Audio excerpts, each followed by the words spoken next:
Olá, seja muito bem-vindo, espero que você se encontre muito bem. Hoje, neste vídeo, eu vou fazer a apresentação sobre o livro No Início Eram 10, de Agatha Christie, no âmbito do projeto de leitura na disciplina de português. Nessa gravação, você irá ver e ouvir um breve resumo da história, também como um pouco sobre a autora do livro e, por fim, a minha honesta apreciação crítica.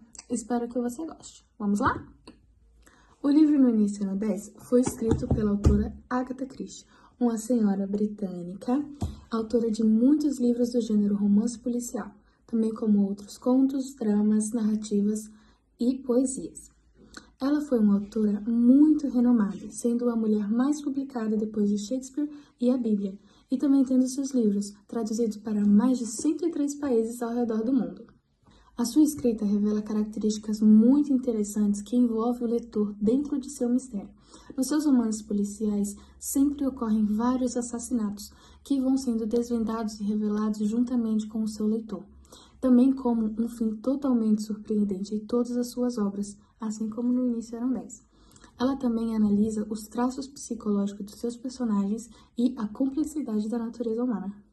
No Início Eram 10 já foi publicado anteriormente como As 10 Figuras Negras, em 1939, ou seja, essa história já percorre o mundo há mais de 85 anos. Este livro foi adaptado para teatro e cinema e no fim de 2016 também foi adaptado para televisão numa série, homenageando a autora pelas suas obras após a sua morte. A história começa quando 8 pessoas desconhecidas entre si são convidadas para passar a semana numa ilha distante e isolada do continente, sob diferentes pretextos, chamada Ilha do Soldado. Os anfitriões, um misterioso Ewan Owen e a sua esposa nunca apareceram para receber os seus convidados. Ao chegarem à ilha, os convidados são recebidos pelo casal de mordomos, totalizando 10 pessoas na ilha em que foram recebidos.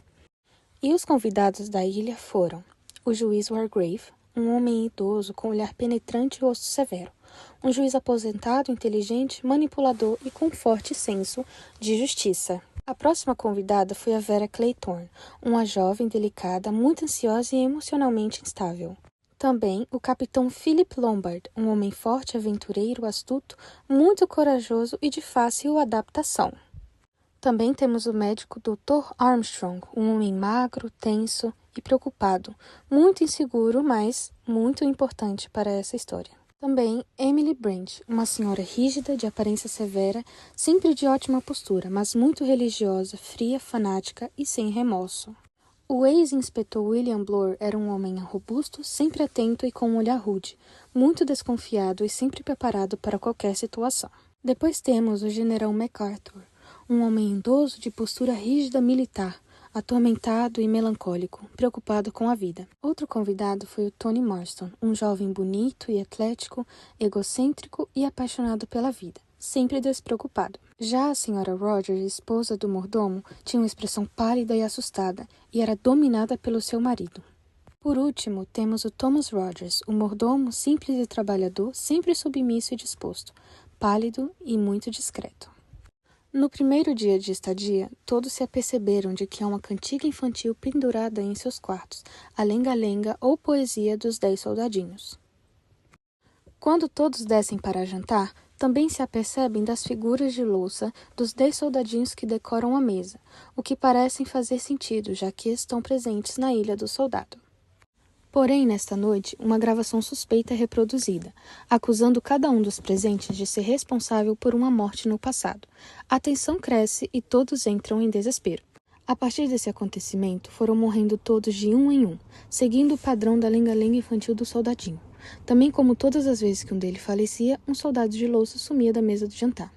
Assim que começaram as mortes, todos entraram num acordo de que o assassino estaria entre os 10 convidados, já que eram os únicos presentes na ilha, até que todos acabam por morrer conforme o poema do soldadinho. O poema dos 10 soldadinhos se encontra na página 36 e diz o seguinte: 10 soldadinhos foram jantar, um engasgou-se e sobraram 9. 9 soldadinhos deitaram-se muito tarde, um dormiu demais e sobraram 8. 8 soldadinhos foram viajar pelo Devon, um disse que por lá ficava e sobraram 7. 7 soldadinhos foram cortar lenha. Um cortou-se em 2 e sobraram 6. 6 soldadinhos brincaram com uma colmeia. Um abelhão ferrou um e sobraram 5. 5 soldadinhos seguiram a advocacia. Um foi para o Supremo Tribunal e sobraram 4. 4 soldadinhos foram para o mar. Um caiu no anzol e sobraram 3. 3 soldadinhos andavam pelo jardim zoológico. Um levou um chicoração de urso enorme e sobraram 2. 2 soldadinhos sentaram-se ao sol.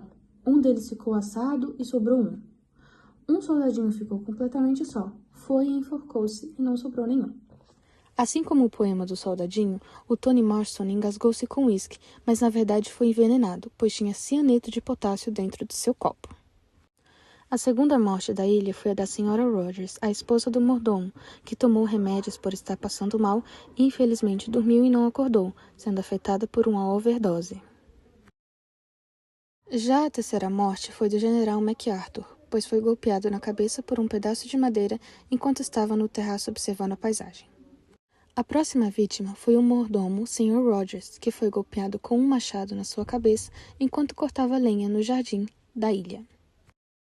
Já Miss Brand também foi envenenada com uma pequena dose de cianeto de potássio, alucinando de que estava sendo picada por uma abelha, mas na verdade era uma seringa com veneno. Já o juiz Wargrave foi abandonado na sua cadeira e encontrado morto com um tiro na sua cabeça. Já o Dr. Armstrong foi observar o mar e caiu de um penhasco. Depois foi encontrado morto como um peixe no anzol. O ex-inspetor Blore foi morto por a queda de um relógio de mármore gigante com formato de urso que esmagou toda a sua cabeça. Philip morreu com um tiro de Vera, pois ela suspeitava de que ele era o assassino. Por fim, a senhora Vera, a última sobrevivente da casa, que se enforcou por se sentir sozinha e devido aos traumas que enfrentou nessa ilha. Apesar de todos morrerem e de parecer que não houve nenhum culpado pela morte de todos os 10